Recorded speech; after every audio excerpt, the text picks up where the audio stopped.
ሰላም ጤና ይስጥልኝ እንደምን ሰነበታችሁ ክብር ለሚገባችሁ ዓለም ሙሉ የምትገኙ የቻናላችን ቤተሰቦች ሩታው ሰላምታችን በእያላችሁበት በምድር ዳርቻ ይድረስልን እያልን ዛሬ ከሀገርና እስከ ዓለም ጫፍ ድረስ የሚገኙ አዳዲስ መረጃዎችን ወደ እናንተ እናቀርባለን።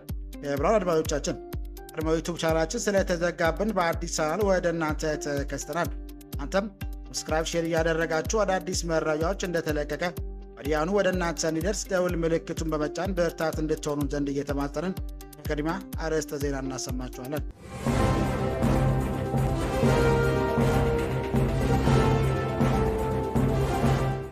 ኦብነግ በጅግጅጋ የፖለቲካ ቲያትር ተሰርቷል አለ። ኦጋዴን ብሔራዊ ነጻነት ግንባር ኦብነግ ዛሬ ባወጣው መግለጫ ኢትዮጵያ ጠቅላይ ሚኒስትር አብይ አህመድ በጅግጅጋና በአይሻ በልማትና ክልላዊ ትብብር ሽፋን ያደረጉትን የፖለቲካ ትዕይንት እናወግዛለን በማለት ጀምሯል። ቀጥለም ሶማሌ ክልል ውስጥ የተሰራው ሪዞርት በሚመረቅበት ወቅት የቀጠናው ሀገራት መሪዎች መገኘቱን ጠቅሶ ይህም በሶማሌ ክልል ላይ ቁጥጥር፣ መረጋጋትና ህጋዊነት እንዳለ ለማሳየት ሆን ተብሎ የተቀነባበረ ምስል ለመፍጠር የተደረገ ነው ብሏል። ታደምጣላችሁ። በኒጀር ሁለት የኢትዮጵያ አየር መንገድ አውሮፕላኖች ላይ መመታታቸው ተሰማ። የሳምንት ሮብ ለሐሙስ አጥቢያ ምሽት ላይ ኒጀር ታጣቂዎች በሽብር ጥቃት መፈጸማቸው ይታወቃል። ዋና ከተማዋ ኒያሚ በሚገኘው ዓለም አቀፍ አየር ማረፊያ ጣቢያ በተፈጸመው በዚህ ጥቃት ሁለት የኢትዮጵያ አየር መንገድ ንብረት የሆኑ አውሮፕላኖች መመታታቸው ተሰምቷል። በአሳዛኝና በሚያሳፍር ሁኔታ ታጣቂዎቹ በወቅቱ ዋና ኢላማቸው የነበረው ከአየር ማረፊያ አቅራቢያ የሚገኘው የአገሪቱ የአየር ኃይል ጦር ሰፈር እንደነበር ተዘግቧል። ታጣቂዎቹ ወደ ስፍራው ያቀኑት በሞተር ሳይክል ላይ በመሆን ከባድ መሳሪያዎችና ተከታታይ ቦምቦችን በመያዝ ነው። በዝርዝር የምታደምጡት ይሆናል። አሜሪካ ዋና ከተሞች በትራምፕ አስተዳደር ላይ የተቀሰቀሰው ተቃውሞ ተባብሶ ቀጥሏል። ትራምፕ አስተዳደር እየተከናወነ ያለውን ጠንካራ ኢሚግሬሽን ቁጥጥርና ሚኒያፖሊስ ከተማን ኢላማ ያደረገው ወታደራዊ እርምጃ መቃወም ቅዳሜ ዕለት በ10 ሺዎች የሚቆጠሩ አሜሪካውያን በደርዘን የሚቆጠሩ ከተሞች ላይ አደባባይ ወጥተዋል። ይህንን በተመለከተ ዘገባ አሰናድተናል። የአሜሪካ ጥቃት የምትፈጽም ከሆነ ቀጠናዊ ጦርነት እንደሚነሳ አስጠነቀቁ። መካከለኛው ምስራቅ የሚገኘውን ኃይሏን እያጠናከረች ካለችው አሜሪካ ጋር የተፋጠጡት የኢራን ጠቅላይ መሪ አሊ ካሚኒ ዋሽንግተን ቴህራን ላይ የምትፈጽመው ማንኛውም ጥቃት ቀጠናዊ ጦርነት እንደሚያስነሳ አስጠነቀቀ። ይህም በተመለከተ ዘገባ አሰናድተናል። አብራችሁን አድማጭ የቻናላችን ቤተሰቦች ሰብስክራይብ ያላደረጋችሁ እንድታደርጉ እያልን እነዚህና ሌሎች ያሰባሰብናቸውን መረጃዎች ይዘን ቀጥታ በዝርዝርና በትንታኔ ወደምንመለከተው አቀናን።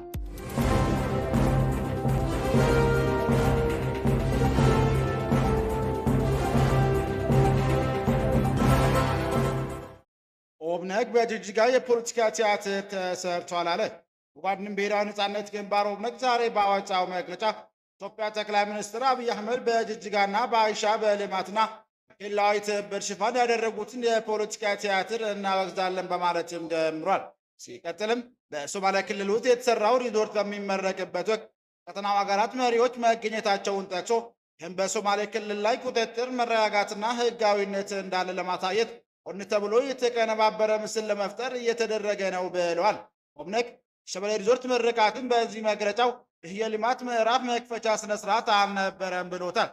በአባሉም ሲያብራራም አብይ አህመድ ከጎረቤት ሀገራት ለመጡ መሪዎችና ከፍተኛ የክልሉ ባለስልጣናት ሶማሌ ክልል በእሱ ቁጥጥርና ትዕዛዝ ስር መሆኗን የገለጸበት ነው ያለው ኦብነግ ጨምሮም ይህ የፖለቲካ ቲያትር የተሰራው በአማራ፣ አፋር፣ ቤንሻንጉል ጉሙዝ፣ በጋምቤላና በሶማሌ ክልል ጭምር ግጭቶች በተስፋፋበትና ማዕከላዊ መንግስት አቅም በተዳከመበት ወቅት ነው ሲልም ከሷል።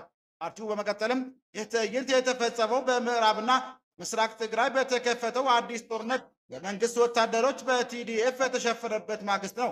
በአማራ ክልል በፋኖ እንቅስቃሴ የተነሳ ሰፊ ቦታዎች መንግስት ቁጥጥር ውጪ ባሉበት ወቅት ነው። ኦሮሚያ ውስጥም ግጭቶች እንደቀጠለ ነው ያለ ሲሆን እነዚህ ሁኔታዎች የመንግስት ስልጣን እያበቃበት መሆኑን የሚያሳይ ነው ብሎም ጠቅሷል። ኦብነግ ጨምሮም አገዛዙ አገሪቱን በወታደራዊና በፖለቲካዊ ማረጋጋት ባለመቻሉ ውድቀቱን ለመሸፈን ሪዞርቶችን እያስመረቀ ነው ካለ በኋላ ለአንተ የተመረቀው የሸበሌ ሪዞርት ካለ ሶማሌ ህዝብ ፍቃድ የተሰራ መሆኑና ሶማሌን ህዝብ የማይወክል መሆኑ ነው ገልጿል።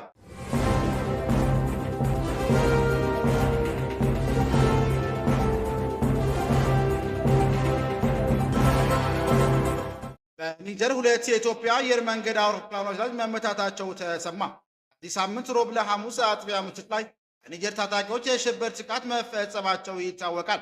ዋና ከተማዋ ኒያማ በሚገኘው ዓለም አቀፍ አየር ማረፊያ አቅራቢያ በተፈጸመው በዚህ ጥቃት 2 የኢትዮጵያ አየር መንገድ ንብረት የሆነ አውሮፕላኖች መመታታቸውም ተሰምቷል። የሚያሳዝንና በሚያሳፍር ሁኔታ ታጣቂዎች በወቅቱ ዋነኛ ኢላማቸው የነበረው ከአየር ማረፊያ አቅራቢያ የሚገኘው አገሪቱ የአየር ኃይል ጦር ሰፈር እንደነበር ተዘግቧል። ታጣቂዎቹ ወደ ስፍራው ያቀኑት ሞተር ሳይክልና በመሆናቸው ከባድ መሳሪያዎችና ታጣይ ቦምቦችን በመያዝ ነበር። እዚህ የተኩስ ልውውጥ መሃል ታጣቂዎች በአየር ኃይሉ ጦር ሰፈር የሚገኘውን ጦር መሳሪያ መጋዘን ከማቃጠላቸውም በላይ ቁጥራቸው በውል ያልተገለጹ የጦር አውሮፕላኖችን ማውደማቸውም ተዘግቧል። ይህ ጉዳት ከአየር ኃይሉ ጦር ሰፈር አጠገብ የሚገኘው አየር ማረፊያ ውስጥ በነበሩ አውሮፕላኖችም ላይ ውድመትንም ያደረሰ ሆኗል። ታጣቂዎቹ የያዙትን ተቀጣጣይ ፈንጅ ወደ አየር ማረፊያ ውስጥ መወርወር እዚያው ቆመው በነበሩ 3 አውሮፕላኖች መትተዋል። ከእነዚህ 3 አውሮፕላኖች ውስጥ 2ቱ የኢትዮጵያ አየር መንገድ ንብረት ናቸው። ጥቃቱ ተመተው ከጥቅም ውጭ የሆኑት እነዚህ አውሮፕላኖች አንደኛው ቦይንግ 737 ማክስ 8 የምዝገባ ቁጥር ኢቲቢቢቢ ሲሆን ሁለተኛው ደግሞ በቁጥር ኢቲቢኤች የተመዘገበው ቦይንግ 737 ህዝባር 800 አውሮፕላኖች ናቸው። በተለይ ኢቲቢቢ ገና ዕድሜው 3 ዓመት የሆነ አዲስ አውሮፕላን እንደነበር ፍላይት ራዳር 27 እነዚህ 2 አውሮፕላኖች የተመዘገቡት አስኪ አየር መንገድ ሲሆን አስኪ ከኢትዮጵያ አየር መንገድ የተከራያቸው ነበሩ። አስኪ አየር መንገድ ራሱ የኢትዮጵያ አየር መንገድ አጋር መሆኑን የሚታወቅ ነው። ኒጀር ወታደራዊ መሪ ጄኔራል አብዱራህማን ቲያኒ በኒያም ዓለም አቀፍ አውሮፕላን ማረፊያ ላይ የደረሰው የሽብር ጥቃት ፈረንሳይ፣ ኬንያና አይቮሪ ኮስትን እጃቸው እንዳለበት ገለጹ። ጄኔራሉ ሲቀጥሉም የእኛን የአንበሳ ግዛት ለመስማት ዝግጁ መሆን አለባቸው ሲሉ ማስጠንቀቂያ ሰጥተዋል። ተጨማሪም ወታደራዊ መሪ የሀገሪቱን የአየር ኃይል ጦር ሰፈር መከላከል ረገድ ድጋፍ ላደረጉ የሩሲያ ወታደሮች ምስጋናቸውን አቅርበዋል።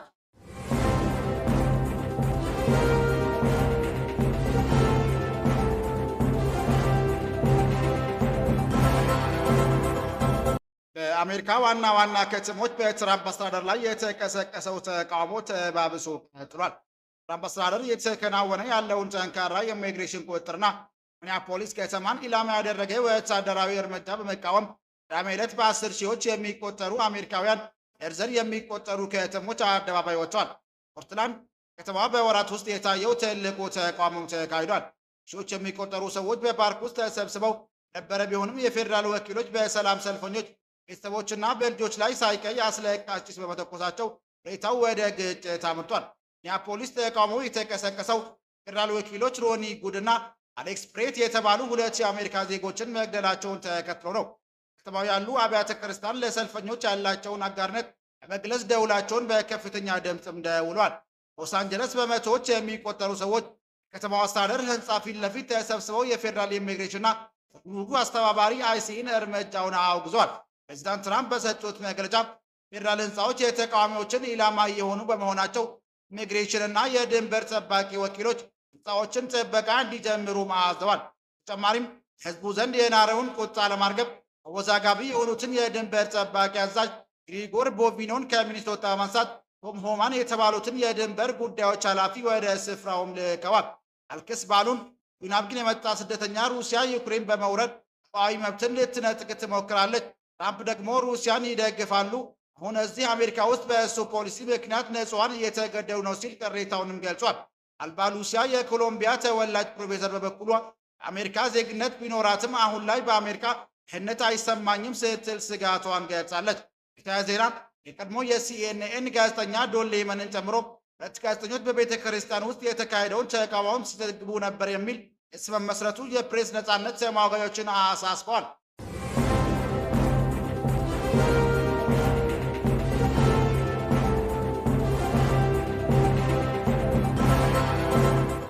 የኢራን ጠቅላይ መሪ ካሚኒ አሜሪካ ጥቃት የምትፈጽም ከሆነ ቀጠናዊ ጦርነት እንደሚነሳ አስጠነቀቁ። መካከለኛው ምስራቅ የሚገኘውን ኃይሏን እያጠናከረች ካለችው አሜሪካ ጋር ተፋጠጡት የኢራን ጠቅላይ መሪ አያቶላህ አሊ ካሚኒ ዋሽንግተን ቴህራን ላይ የምትፈጽመው ማንኛውም ጥቃት ቀጠናዊ ጦርነት እንደሚያስነሳ አስጠነቀቁ። ካሚኒ አሜሪካኖች ጦርነት ከጀመሩ በኋላ ጊዜ የሚነሳው ቀጠናዊ ጦርነት እንደሚሆን ማወቅ አለባቸው ሲሉ መናገራቸውን ከሀገሪቱ መንግስት ጋር ግንኙነት ያለው ተስኒም የዜና ወኪል ዘግቧል። የአሜሪካ ፕሬዝዳንት ዶናልድ ትራምፕ ኢራን ቁም ነገር ያለው ውይይት ላይ እንደሆነችና ውይይቱ ተቀባይነት ያለው ውጤት ላይ እንደሚያደርስ ተስፋ ማድረጋቸውን ገልጸው ነበር። የኢራን ውጭ ጉዳይ ሚኒስትር አባስ አራግቺ በኩላቸው በቴህራን የኒውክሌር መርሃ ግብር ላይ ስምምነት ላይ መድረስ እንደምችል እርግጠኛ ነኝ ሲሉ ሲኤንኤን ተናግረዋል። ፕሬዝዳንት ዶናልድ ትራምፕ የኢራን ኒውክሌር የማበልጸግ ፍላጎትና መንግስት ተቃዋሚዎች ላይ በወሰደችው በሺዎች የሚቆጠሩ ሰዎች የገደለ እርምጃ ምክንያት ማድረግ ጣልቃ እንደሚገቡም ዝተዋል። ኢራን የውጭ ጉዳይ ሚኒስትር አራግቺ እንደተለመደው ሆኖ አሜሪካን እንደ ተራዳሪ አጋር ለማየት ያለን እምነት አጥተናል ብለዋል። ሆኖም ቀጠናው ባሉ ወዳጅ ሀገራት በኩል የሚደረገው የመልእክት ልውውጥ ከዋሽንግተን ጋር ፍሬያማ ንግግር እንዲኖር እያመቻቸ መሆኑን አክለዋል።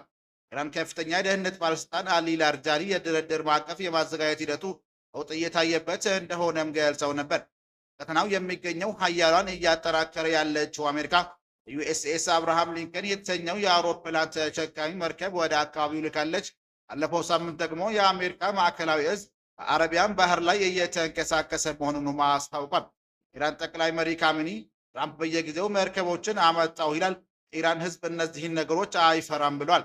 ኢራን ዓለም ወሳኝ የመርከብ መተላለፊያ አንዱ በሆነው ሆርሙዝ መስመጥ ላይ ከእሁድ ዕለት አንስቶ ለ2 ቀናት የሚቆይና ተኩሱን የሚያካትት የባህር ኃይል ልምምድ ማድረግ እንደምትጀምር ሲጠበቅ ነበር። ይሁን እንጂ ዜና ወኪሉ ሮይተርስ ያናገራቸው አንድ የኢራን ባለስልጣን ኢራን አብዮታዊ ዘብ የባህር ኃይል እንዲህ አይነት ልምምድ የማድረግ እቅድ እንደሌለው መግለጻቸውን እሁድ ዕለት ዘግቧል። ዓለም ገበያ ላይ ከሚቀርበው ነዳጅ ውስጥ 1/5 የሚሆነው የሚተላለፈው ኢራን በምትቆጣጠረው በሆርሙዝ መስመጥ በኩል ነው። ኢራን ሲቀደም ጥቃት የሚሰነዘርባት ከሆነ መስመጡን እንደምትዘጋም ዝታ ነበር። ክቡራን አድማጮቻችን ለዛሬ ያዘጋጀንላችሁ መረጃዎች ይህን ይመስል ነበር። ሰብስክራይብ ማድረግ፣ ደውል ምልክቱን መንካት እንዳይጠፋችሁ እያልን ሌላ ዜና እስክንገናኝ ድረስ መልካም